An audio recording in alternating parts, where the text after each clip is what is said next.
Hello friend, जय हिंद। आज हम बात करेंगे यूपी स्कॉलरशिप 2023-24 को लेकर के। इस वीडियो में आपको बताएंगे कि ऑनलाइन आवेदन आपको कैसे करना है। 11th 12th और यूजी पीजी डिप्लोमा, चाहे यूजी पीजी का मतलब होता है अंडर ग्रेजुएशन, पोस्ट ग्रेजुएशन, जितने भी स्टूडेंट हैं सबको हम बताएंगे। बीए हो, बीएससी हो, एमएससी हो, बीकॉम हो, जो भी डिग्री होती है सारा का कैसे आपको फिल करना है फॉर्म। आपको कुछ गलतियाँ ऐसी होती हैं जिनको नहीं करना चाहिए स्कॉलरशिप फॉर्म फिल करते समय, बट आप लोग को बार बार बताने के बाद भी उन्हीं गलतियों को आप लोग करते हैं, दोहराते हैं। फिर बाद में समस्याएं होती हैं, आप लोग उसी चीज़ को कमेंट करके पूछते हैं तो मुझे रिप्लाई देना पड़ता है। फ्रेश फॉर्म कैसे भरें? 2023 फ्रेश कैटेगरी के फॉर्म आपको कैसे भरने, वो किसी भी कोर्स का हो, किसी भी ईयर का हो, बट आपको फ्रेश फॉर्म कैसे भरना है, मेन टॉपिक ये है। और डिजी लॉकर में जो काफ़ी ज़्यादा डिजी लॉकर की प्रॉब्लम्स आ रही है, देख रहने को मिल रहा है कि डिजी लॉकर्स की समस्या आ रही है और सेलेक्ट कोर्स को लेकर के प्रॉब्लम आ रही है। लेकिन सेलेक्ट कोर्स वाली प्रॉब्लम जो है वो तो रिन्यूअल वाले में आ रही है, बट डिजी लॉकर की समस्या जो है वो फ्रेश वाले में आ रही है। तो इन सारी समस्याओं का सोल्यूशन क्या है, सारा कुछ हम आपको इस वीडियो में बताएंगे।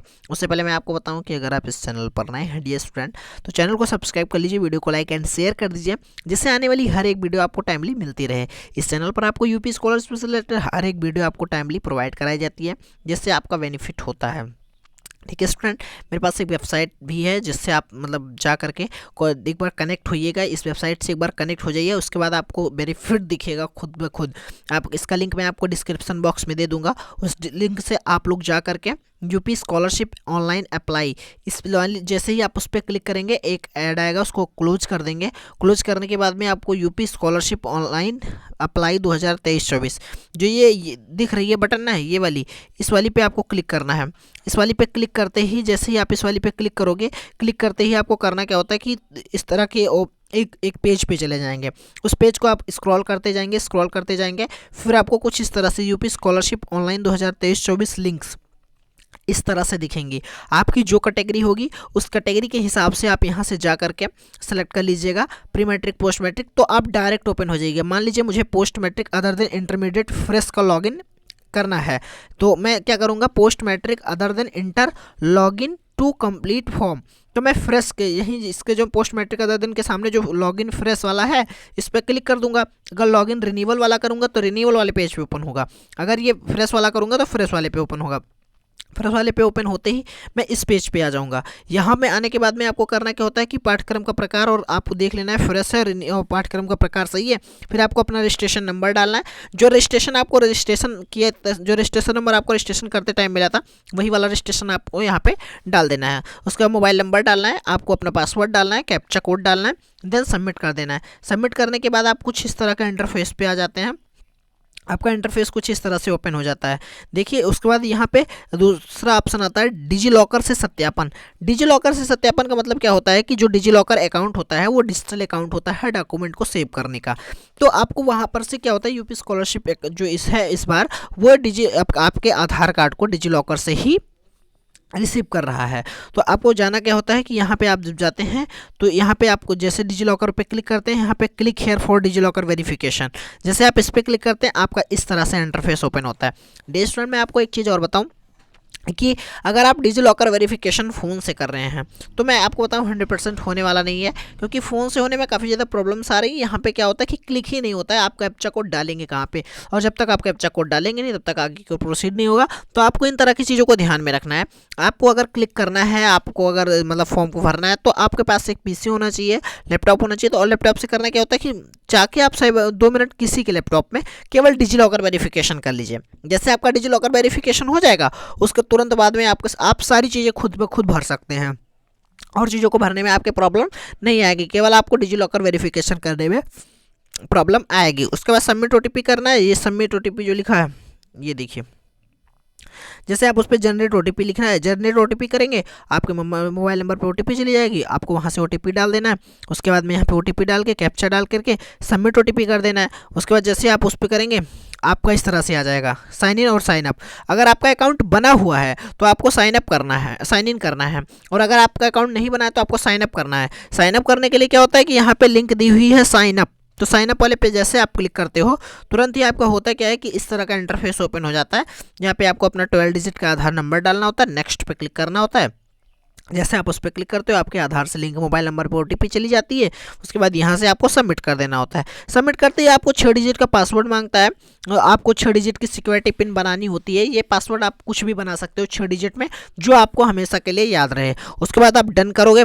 डन करने के बाद में फिर यहाँ पे आपको जाना है आधार एंड यूज़र पे। आधार एंड यूज़र पे जाने के बाद में अपना आधार नंबर डालना है। आधार नंबर डालने के बाद में वो 6 अंक का जो सिक्योरिटी पिन मिला था वो डालना है। उसके बाद साइन इन कर लेना है। साइन इन करने के बाद में आपका कुछ आपके आधार नंबर से लिंक मोबाइल नंबर पे ओटीपी जाएगी। वहाँ से ओटीपी जाने के बाद में आपको देख लेना है सही है। फिर वहाँ से क्या करना है कि यहाँ पर अपना यूज़र नेम पासवर्ड जो डालना है, उसके बाद में सबमिट करना है। सबमिट करते ही आपका कुछ इस तरह से ओपन होगा। यहाँ पे अलाउ और डीनी का ऑप्शन आएगा। अलाउ का मतलब ये होता है कि आप जो डॉक्यूमेंट मतलब आपका जो आधार है, क्या यूपी स्कॉलरशिप जो डिपार्टमेंट है वो आपके डिजिलॉकर अकाउंट से ले सकता है। तो यहाँ पे आपको यस करना ही, अलाउ करना ही करना होगा। अगर आप डीने कर देंगे तो आपको पूरा फॉर्म दोबारा से भरना पड़ेगा। ठीक है स्टूडेंट, फिर मैं आपको बताऊँ कि यहाँ पे डालने के बाद में आप लॉगिन करते हैं तो इनवैलिड रिस्पांस आता है। Invalid DigiLocker response. Invalid DigiLocker response का मतलब ये होता है डियर स्टूडेंट कि आपको क्या होता है, इनवैलिड डिजिलॉकर में जैसे ही आपका इनवैलिड बताया तुरंत आप वहाँ पर से बैक हो जाइए, पूरा होम पेज पे चले जाइए, फिर से स्टार्टिंग से लॉगिन कीजिए। जब आप फिर से स्टार्टिंग से लॉगिन करेंगे होम पेज पे जा करके, तो आपके लिए क्या होगा कि आपका वेरिफिकेशन हो जाएगा, कोई समस्या नहीं होगी। ठीक है, आपका वेरिफिकेशन ईजिली आपका वेरिफिकेशन हो जाएगा।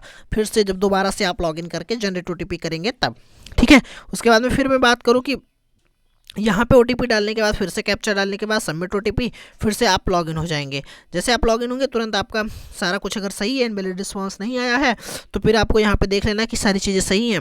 अगर आपका नाम, जेंडर, जो आपके गार्जियन का नाम है, फादर नेम जो है, जो कुछ है सारा कुछ ये सही है डिटेल, तो ठीक है। आपको यहाँ पे नीचे ग्रीन कलर में दिख रहा होगा वेरीफाइड डिटेल्स। वेरीफाइड डिटेल्स पे क्लिक कर देना है। और अगर आपकी चीज़ें नहीं सही हैं, जो आपने मतलब भरा है वो यहाँ पे वो सही नहीं भरा दिख रहा है, तो आपको बैक चले जाना है। जा करके अपना आधार कार्ड चेक करना है डाउनलोड करके। अगर आधार कार्ड में भी सेम चीज़ है तो आपको अपना आधार कार्ड सही करवाना है। ठीक है, फिर उसके बाद में यहाँ पे आपका डिजिलॉकर वेरिफिकेशन हो जाएगा। छात्रवृत्ति हेतु आवेदन की बात करें तो छात्रवृत्ति हेतु आवेदन पे जैसे आप क्लिक करोगे इस तरह का इंटरफेस ओपन होगा। यहाँ पे सारे डिटेल्स आप देख लेना, किस डिटेल में क्या भरना है। मान लीजिए आपको 7 नंबर डिटेल भरनी नहीं आ रही है, तो आप मुझसे पूछ लीजिएगा पाठ्यक्रम के वर्तमान सत्र के में प्रवेश की तिथि वाले ऑप्शन में क्या भरें, मैं आपको इन्फॉर्म कर दूंगा। लेकिन आप इस तरह से पूछिएगा, जो लिखा होता है पूरा उसको पूछिएगा। ये नहीं पूछेगा 7 नंबर में क्या भरें, 5 नंबर में क्या भरें, 4 नंबर में क्या भरें। आपको जो नहीं आएगा वो पूछ लीजिएगा कि हाई स्कूल का प्राप्तांक क्या भरें। इस तरह की चीज़ें जो होती हैं मतलब आप लिख के पूछिएगा, मैं बता दूंगा। इसमें मेन टॉपिक होता है आवासीय एवं दीवा छात्र। दीवा छात्र वो होते हैं जो घर से आते जाते हैं। आवासीय छात्र वो होते हैं जिनको हॉस्टल या कॉलेज मिला होता है। उसके बाद मैं बात करूँ कि यहाँ पे दिव्यांगता का प्रकार, जो विकलांग होंगे वो अपना दिव्यांगता वाला भी भर देंगे, अपना सर्टिफिकेट लगा देंगे। उसके बाद में इन तरह की चीज़, उसके बाद में